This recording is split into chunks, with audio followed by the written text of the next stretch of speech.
Hello everyone. Now we are going to discuss about the dicot stem and monocot stem transverse section. Particularly, first we are discussing about the dicot stem. The same concept which we are applying. That means comparison is a better way for the remembrance here. We are comparing both dicot stem with the monocot stem now. Diagrams we are comparing particularly.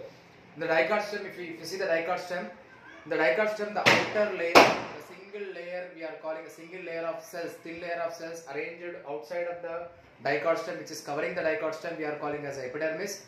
Epidermis is always covered by the cuticle layer. On this epidermis, the hair-like structure present, they are the trichomes we are saying. Beneath the epidermis, if you are coming particularly here actually, this epidermis, beneath the epidermis we have hypodermis. Here particularly in the dicot stem, the hypodermis is again consisting of three types of the cells again.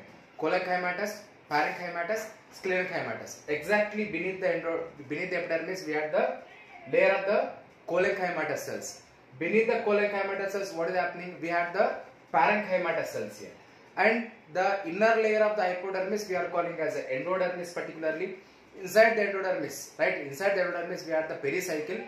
Particularly pericycle of the dicot stem is made up of the sclerenchymatous cells, right? Then beneath the pericycle we have the phloem, right?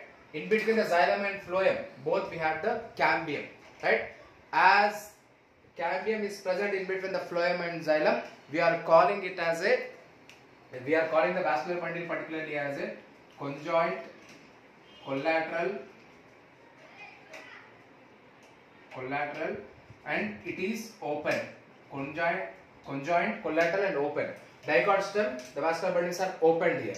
Here what is happening? Phloem, beneath the phloem we have the cambium layer. Beneath the cambium layer we have the xylem, metaxylem here towards the cambium, protoxylem is towards the pith region. Below the protoxylem what we have? Pith region. This is the transverse section of the dicot stem. If you see the sector diagram clearly indicates how the vascular bundles are arranged in the particularly in the dicot stem.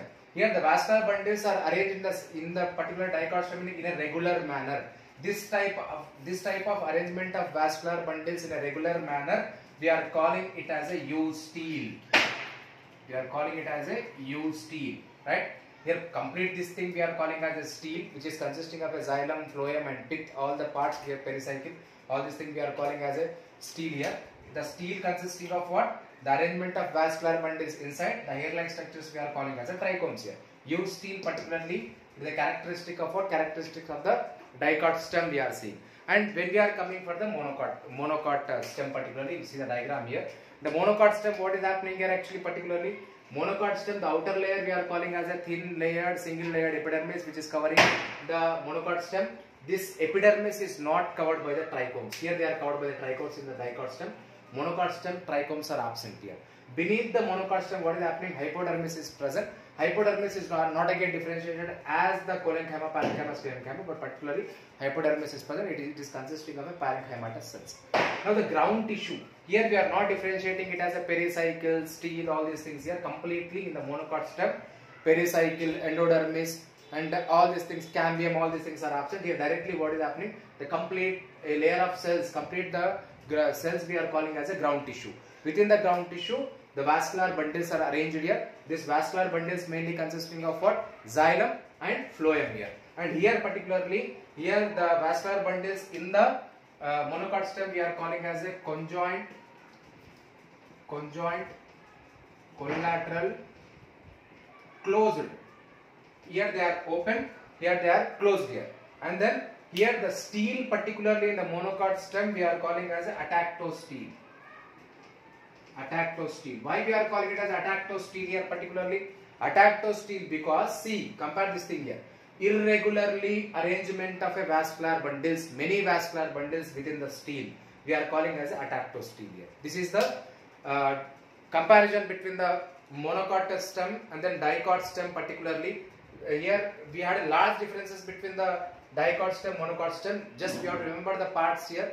In the dicot stem, we have to write clearly about the epidermis, trichomes, hypodermis. We are dividing into what? We are dividing into parenchymatous, cholenchymatous and sclerenchymatous. Particularly, pericycle in this thing, dicot stem is the sclerenchymatous, and endodermis in the dicot stem is consisting of a starch granules particularly. Remember the point here. And then phloem, in between the phloem and xylem, we have the cambium, and then pith is there. and attached steel particularly we are seeing in dicot stem. In the monocot stem, what is happening here? It is completely different from the dicot stem here because trichomes are absent and hypodermis is not differentiated into different cells. Only we have the parenchymatous cells here, and then ground tissue is present. Apart from the endodermis, pericycle, all these things, ground tissue is present and vascular bundles are arranged completely. Here we can see the conjoint collateral open vascular bundles. Here conjoint collateral closed vascular bundles. Attached steel here and used steel here. This is about the comparison between the transverse section of the dicot stem and monocot stem.